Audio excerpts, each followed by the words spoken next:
Misaotryanao Jeso malalo satria zao fotoana mamizao ianaranay antongotrao izahay izay mpianatrao koa mitenenare Jeso malalo izahay iaino tsaranao ka iroteny avy aminao itoetrabetsaka ao amponaya koa mitenenare Jeso malalo izahay iaino tsaranao ka iroteny avy aminao itoetrabetsaka ao amponaya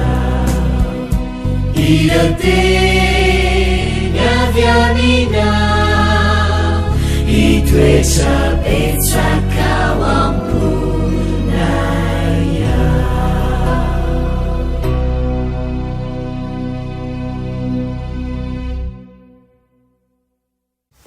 Faly miarabantsika tsirairay avindray tonga eto amin'ny lesona ho an'ny tanora zokiny isika amin'ity alarobia ity fifaliana ho anay hatrany ihany koa ny mizara ny ten'Andriamanitra ho amintsika tsirairay avy ihany io. Milohan'ny tirantsika amin'izany nefa dia hivavaka isika. Andriamanitra tsara indrindra mbola vilom-pisaoranao izahay fa mbola avy aminao ny fitahiana rehetra, avy aminao ihany koa eny fanatra amin'ny fivelomanay ny any ado-pisianay na ny maheto anay anio. Misaotra ny amin'ny fitiavana lehibe izay omenao anay mandrakariva dia handray ny fahasoavanao mandrakariva izahay ka meteza Tompo hiteny manoloana anay aminaran'i Jesosy. Amen.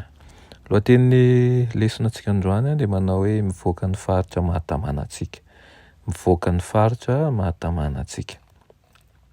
Ireo tenin'i Jesosy farany eo amin'ny Matio dia efa namakivaky taonjato maromaro ary efa nanome faharisihana an'ireo taranaka kristianina tsy hita isa hiaina anatin'ny toe-javatra mampidi-doza, hamohy ny zavatra rehetra ka hitondra ny filazantsara any amin'ny sisintany vaovao. Tao anatin'ny faritra kelikely kokoa ireo dia nataon'i Jesosy izay vitantsika latsaky ny ora roa amin'ny fiara ny halaviran'ny lalana ao anatiny. Kanefa dia manome baiko ny mpianana izy mandeha any amin'ny firenena rehetra eto amin'izao tontolo izao. Midika izany fa manantena ny mpianana izy hanatitra sy hanitatra ny asa any amin'ny faritra lavitra kokoa noho izany, noho izay nalehany nandritra ny fiainany teto tany. Matetika manko ny mpitarika dia tsaraina araky ny lova velany ka ny asa efa notanterahany fiangonana hatramin'ny tsy nahateto an-tany intsony an'i Jesosy dia mampiseho ny hery mahamaritra ihany koa ary maharitra nananany toy ny mbola hatsapana an'izany hatramin'izao fotoana izao. Nandany fotoana betsaka tamin'ny asa fanompoana teo amin'ny vahoaka Jesosy, saingy mbola be lavitra ny fotoana natokany hiarahana amin'ny mpianany, nampianarina azy ireo sy nanomanana azy ho amin'ny asa fitoriana amin'izao tontolo izao. Tamin'ny alalan'ny asa fanaovana mpianatra no nanehon'i Jesosy ny mahazava-dehibe ny fifandimbiasana eo amin'ny asa atao. Izany hoe toy ny manao hazakazaka ifanoloana ny fiangonana izany ka amin'izany ny mpiazakazaka tsirairay dia mila miomana hampita ny andraikitra hampiazakazaka manaraka. Ny zava-dehibe indrindra azon'ny mpanorina fiangonana, ny misionera, ny evanjelista, ny mpitantanasa sy ny mpitarika mahomby ny fiangonana eo an-toerana atao angamba dia ny mizara ny andraikitra amin'ireo taranaka aoriana sy mitaritalana azy ireo amin'ny asa.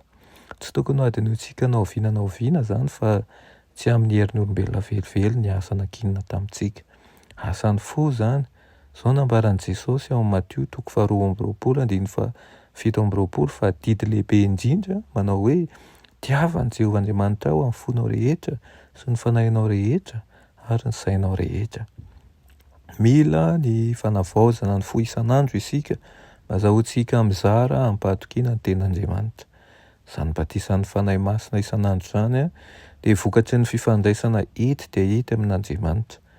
Rehefa mialalina ny fitokiantsika amin'Andriamanitra dia tsy faniriantsika intsony ny hanaraka ny fomba ny fiarahamonina azo antoka fa hery sy fahasahiana lehibe ny tao amin'ny mpianatra rehefa nandeha namakivaky an'ireo sistan-tany Eropa sy Afrika ary Azia izy ireo. Maty martyra avokoa izy rehetra ka afa-tsy ny anankiray ihany. Inona avy ary ireo toe-javatra mety ampidi-dozaka intson'Andriamanitra anao e. Ary ahoana moa zany ny fomba intson'Andriamanitra anao hanatanteraka ny asany, na ao an-tokantrano io na any amin'ny toerana lavitra io, mampirisika anao aho mba tsy hangataka-andro, na dia tsy maintsy ampialanao ny faritra mahatamana anao azy zany ka hanatanterahanao asa sarotra mihitsy. Izy no hiahy anao. Andriamanitra dia mitady olona izay manolo tena ho azy, manolo tena tanteraka fa tsy amin'ny ampahany, hivoaka amin'izay faritra izay misy azy. Ary aoka ianao raha mahazo iraka dia tsy hisalasala fa antso ny tompo, ary ny tompo dia manomana ny zavatra rehetra mba ahafahanao mamita ny mission izay tokony ataonao eny amin'ireny faritra ireny. Mandeha hanam-pahatokiana fa ny fanahy masina tsy handao anao fa homeny miaraka aminao, ary azo hery ianao amin'ny rotsan'ny fanahy masina ka tsy salasala. Andriamanitra koa nomeny zavatra ilaina rehetra na ara-bo na ara-pitaovana, ninona zavatra mety ho ilaina amin'izany. Zarofo mandrakariva fa miara-miasa ambony lanitra isika. Afaka isika. Andriamanitra tsara indrindra mbola misaotra anao ny amin'izany teninao izany.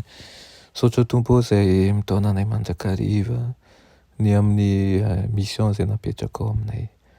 Ampio izahay mba hay atakatra ihany koa sy azoto hiaino ny fanahinao masina izay mipitsika ao an-tsainay sy ao am-ponay, ary anaro mba hay hijery anao mandrakariva izahay.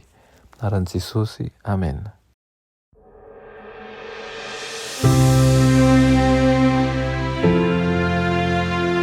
Mianatra eo an-tongotra Jesosy isan'andro.